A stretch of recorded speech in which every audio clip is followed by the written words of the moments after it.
გილოცავთ შევახალ წელს შვიდობა აქაურობას. დღეს გაურკვევლობას უნდა შევეხო, რომელიც დღესასწაულების მერე მოდის. შემდეგი თემაც ამის მსგავსია სეზონური დეპრესია, მაგრამ ახლა უფრო სხვა საკითხებზე გამომახვილებ ყურადღებას. პირველი ის, რომ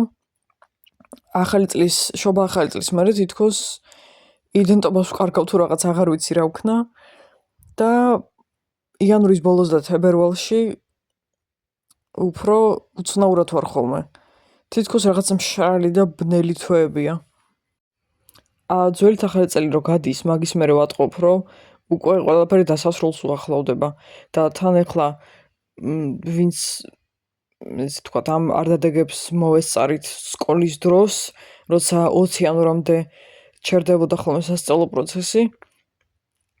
იმათ იციან, რომ ყველა სკოლა შეიძლება ეგრე არ ყოფილა, მაგრამ მე მივეჩვიე თავიდანვე, რომ 20 იანვრამდე ვისვენებდით ხოლმე და ძალიან ხანგრძლივი იყო ახალი წლის არ დადეგები. მე რაღაცები შეიცვალა, როცა უნივერსიტეტში ვიყავი. 19 იანვრამდე ესე ძველი ახალ წესა და 19 იანვარს შორის უკვე იწყებოდა ხოლმე ან გამოცდები, ან ლექციები და ახლა ისევ მაგისტრატურაზე რო ვარ, რაღაცნაირად ეგრე გამოვიდა. პრინციპში ახლაც უფრო ადრე დაიწყო ძველი ახალი წლის კვირაში ბოლო ლექციები. მაგრამ ახლა მაგისტრატურას ვამთავრებ და მე ისევ ჩვეულებრივი რეჟიმი იქნება ჩემთვის 19 იანვრის და იმის მერეც. უბრალოდ ძველი ახალი წელი რო გადის, ეგ დღეებიც უკვე ხვდები, რომ ნელ-ნელა მთავრდება ახალი წელი და თითქოს ცოტა სასოწარკვეთილი ვარ ხოლმე, რომ თუ რამე ვერ მოვასწარი და ვერ შევიგრძენი სადღესასწაულოდ, უფრო გავიხანგრძლივო ახალი წელია ეხლაც. ვაპირებ, რომ ყოველი შემთხვევისთვის რაღაცა საახალწლო ფილმებს ხელახლა ვუყურო. თან მაინტერესებს ახალი წლის მერე უკვე არ დადეგების გვიან ნაწილში როგორია საახალწლო ფილმების ყურება. გაურკვევლობა კარგი, ახლა ეს სუბუქი რაღაცები იქით გავწიოთ. მაინც და მაინც ისეთი არაფერი ტრაგედია არა, დღესასწაული რო სრულდება და რაღაც ახალზე უნდა გადაერთო. მთავარი გაურკვევლობა მაინც არის უფრო ფინანსებთან დაკავშირებული ხო, თან ახლა ხალხს იმდენი აქვს ხოლმე დღესასწაულზე დახარჯული. ალბათ დიდ ზარალშია ყველა. ესეთ 17-18 იანვრისკენ რო გაიღვიძებ. თითქოს ახალი წელი რომ გადის, მანამდე რაც გვერდზე გადადებული ქონდა და თაროზე შემოდებული, ის რაღაცებზე შფოთვა ისევ თავის ადგილას ბრუნდება. მით უმეტეს წინ დიდი დროა თან ახლა სიცივის, მოღრუბლულობის როგორც ვთქვი. თებერვალი ყველაზე ბნელი თვეა ჩემთვის და ყველაზე რთულად გადასატანი და ახლაც რაღაცები უნდა მოვიგონო ყოველ დღე, რომ უფრო ისეთი აქტივობები იყოს და ისეთ რაღაცებს უნდა ვუყურებდე და ისეთი რეჟიმი უნდა მქონდეს, რომ ძერესი ყურადღება გადავიტანო და მეორეც ერთი ახალი ტიპის კიდე სეზონური დეპრესია არ იყოს. ამ სიბნელით გამომართლა რაღაცნაირად რო უკვირდები, თითქმის ყოველ წელს შემცხოვრებაში არ არსებობს, რომ თებერვალი და მარტის დასაწყისი ყველაზე გათიშული თვეები არ იყოს. ახლა ვალენტინობას არ აღვნიშნავ, არაფერი არ ჭირს მაგას აღსანიშნი, მაგ დღეს მეორეც ერთი არც დღესასწაული არ არის. მაგრამ როცა აღვნიშნავდი ახლა ესე იგი 17-18 იანვრიდან ველოდო თებერვლის შუა რიცხვს იქამდე მოშამული ვიყო და ვალენტინობის მერე ისევ სეზონურ დეპრესიას დაუბრუნდა და ისევ რაღაც გაურკვევლობაში ვიყო ჩაძირული. სისულელია ძალიან. არც არასდროს აღმინიშნავს ახლა ვალენტინობა, მაგრამ იმდენად კაპიტალისტური დღე გახდა. რაღაცის ყიდვის დღესასწაულია ფაქტობრივად შავი პარასკევია თითქმის ოღონდ თებერვალში რა. შავი, რა, წითელი და ვარდისფერი ახლა რა ფერებშიც გამოდის ხოლმე მერჩი და ნივთები და თემატური საგნები და ასე შემდეგ. მაგრამ არის რაღაცები, რასაც დიდი ზარზემით არ აღვნიშნავ და განსაკუთრებული განწყობა შეიძლება მაინც და მაინც არ მქონდეს ხოლმე, მაგრამ რაღაცა თითქოს მოლოდინი მაინც გაქვს, რომ ის დღე მოდის. გააჩნია კიდე, ქრისტიანული დღესასწაულია თუ საერო, მაგასაც გააჩნია. აი ვალენტინობა სანამოა არანაირი არც მოლოდინი არ მაქვს, არც მქონია არასდროს და დიდად რო ვთქვა, არსებობის დანიშნულებასაც ვერ ხვდები რა. ყველაზე მეტი გლოვა ესე მგონია, რომ მაქვს ნაძვის ხის დაშლაზე. აი ყველაზე ცუდი რეაქცია მაგაზე. იმდენად დღესასწაულის დამთავრებაზე არ ვდარდობ, რამდენადაც ნაძვის ხე რომ უნდა დაიჩალოს. თან ისიც არ მინდა რომ თებერვლამდე იდგეს და გაზაფხულზეც ნაძვის ხეს უყურო. იმიტომ რომ არასეზონური რაღაც არ მინდა რომ თვალში მეჭხირებოდეს, მაგრამ აი დაშლა მაყენებს რაღაცნაირ შეგრძნებებს რა.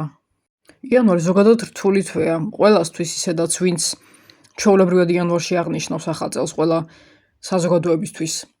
და თან ამ ბოლო დროს მოდაშიც ხო შემოვიდა თვითგანვითარება, მოტივაცია, რაღაც მიზნების დასახვა, ძველი შეცდომების გამოსწორება, რაც ჩემთვისაც რელევანტურია, ყოველთვის იყო პრინციპში. სად იყო ეს ბლოგები და იუთუბერები სად იყვნენ და მოტივაციური სპიკერები სად იყვნენ. მე რომ ესე ვთქვათ გეგმებს და სიებს ვწერდი ხოლმე, თან ახალი ნასწავლი მქონდა წერა-კითხვა და ჩემთვის რაღაცნაირად ყოველთვის მნიშვნელოვანი იყო ეგ რაღაცის გაწერა, რა ჩარჩოშიც უნდა ჩამჯდარიყავი განსაკუთრებით. შეიძლება ახლა მთელი ცხოვრება ყოველ წელს არ გამიკეთებია ეგრე რომ მიზნები ჩამომეწერა, მაგრამ ნაცნობია ეგ ყველაფერი მაინც გარკვეულწილად. და იანვარი როგორც სხვებისთვის არის რთული დღესასწაულებიდან ჩვეულებრივ რეჟიმზე გადაწყობა ისევ თან ისეთ თვეებში, როგორიც უფრო მოღრუბლულია, ბნელი, მშრალი, ცივი, სუსხია, საშინელი. ქართული ახალი წელი ესე მგონია ყველაზე დიდხანს გრძელდება. თავისი ძველი ახალი წლით, ახალი წლით, შობით და მერე ნათლის ღება არის რაღაცნაირად ყველას საბოლოო წერტილი და როგორც მანამდე ვთქვი, ეგ იმისაც არის გამოწვეული, რომ სკოლაშიც დაახლოებით მაგ დრომდე არის ხოლმე. ყოველ შემთხვევაში ადრე უფრო 19 20 იანვარს იწყებოდა ხოლმე სკოლა, ახლა ცოტა გადმოწიეს თარიღი, თუ არ ვცდები. ხო და ჩვენი ახალი წელი გრძელდება სადღაც დეკემბრის ბოლოდან 19 იანვრამდე და მერე უკვე თითქოს დარეტიანებულია უფრო ხალხი. სანამ წამოდგები და გაერკვევი რა გინდა და როგორ უნდა გააგრძელო ყველაფერი, რთულია მაგ რეჟიმში ჩაჯდომა, მით უმეტეს რომ ძალიან ადრე ბნელდება და გვიან ამოდის მზე საკმაოდ.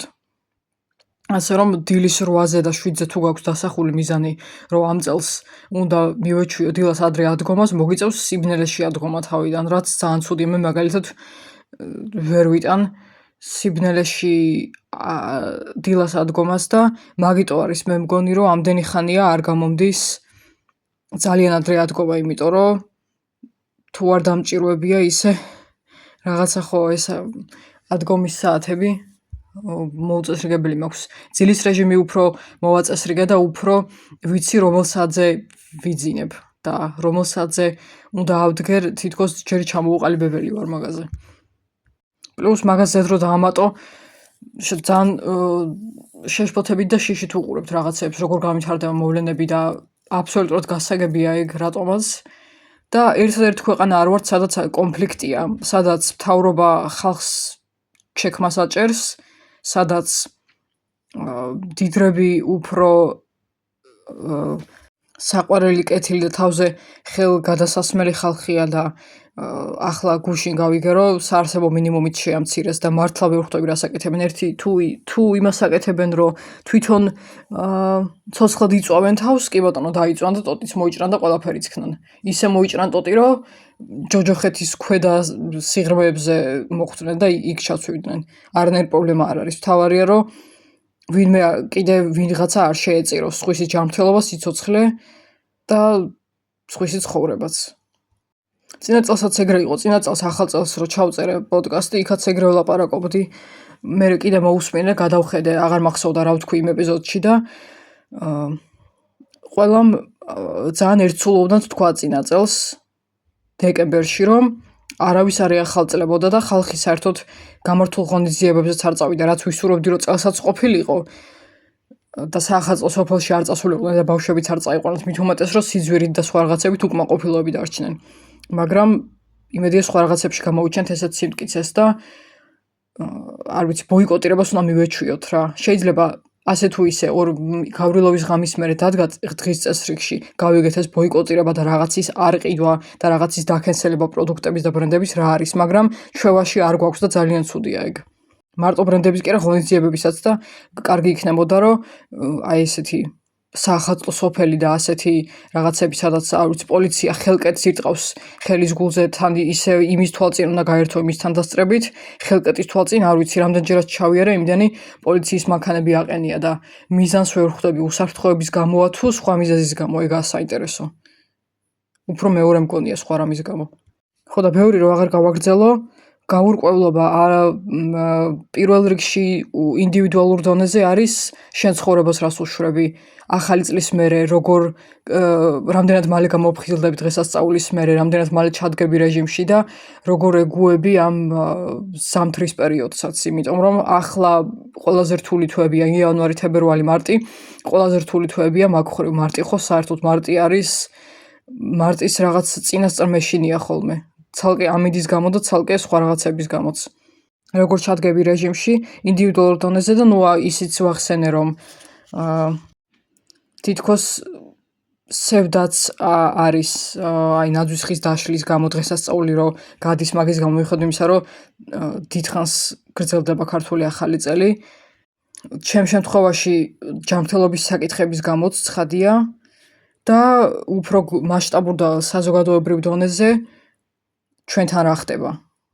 ჩვენი ერის თავს რა ხდება და რას ვაკეთებთ, რა გზას ვადგავართ, კიდე რას შეზღუდავენ. და მსოფლიოში ხო საერთოდ 2 იანვარს ამერიკა ვენესუელაში რომ შეიჭრა, არ ვიცი, შოკის მომგვრელი იყო ტვინი ამიფეთქდა კინაღამ ეგრო გავიგე. სანამ ნარცისები, ფსიქოპატები და ტვინგალეული ავადმყოფები ეს ხალხი არ გაქრება და არ გადაყრის თვითონ ხალხი, ერები სანამ არ გადაყრიან ეგეთ ლიდერებს, იქამდე გაგრძელდება სისხლისღვრაც, გენოციდებიც და ასე შემდეგ. მაგრამ 2000 თუ სხვა წლებში ბევრი რამე არ გამოვიდა. 2026 წელი ნამდვილად უნდა იყოს ისეთი წელი, როცა ინდივიდუალური მიზნებით შესრულდება ყველასი. ნებისმიერი თვითგანვითარებასთან და განათლებასთან და ასე შემდეგ დაკავშირებული კარიერული და მით უმეტეს სხვა მიზნები. და ასევე ეს უნდა იყოს ის წელი, როცა დავანგრევთ და დავლეწავთ იმ ყველაფერს, რაც უბრალოდ ყელში გვიჭერს და გვახრჩობს, იმიტომ რომ მაშინ მაგარი იდიოტები ყოფილვართ რა. ამით ამ ხიერულ ნოტაზე დავასრულოთ და დაგემშვიდობებით და საახალწლო სერია ვაღირსებ დასრულებას ნამდვილად. მაგის პირობას ვდებ, მალე დავასრულებ, აი როგორც რამდენი ხანი ქართული ახალი წელი გრძელდება, იმდენი ხანი გრძელდება ეს პოდკასტიც. ანუ სადღაც 19 იანვრამდე უკვე დამთავრებული იქნება რა.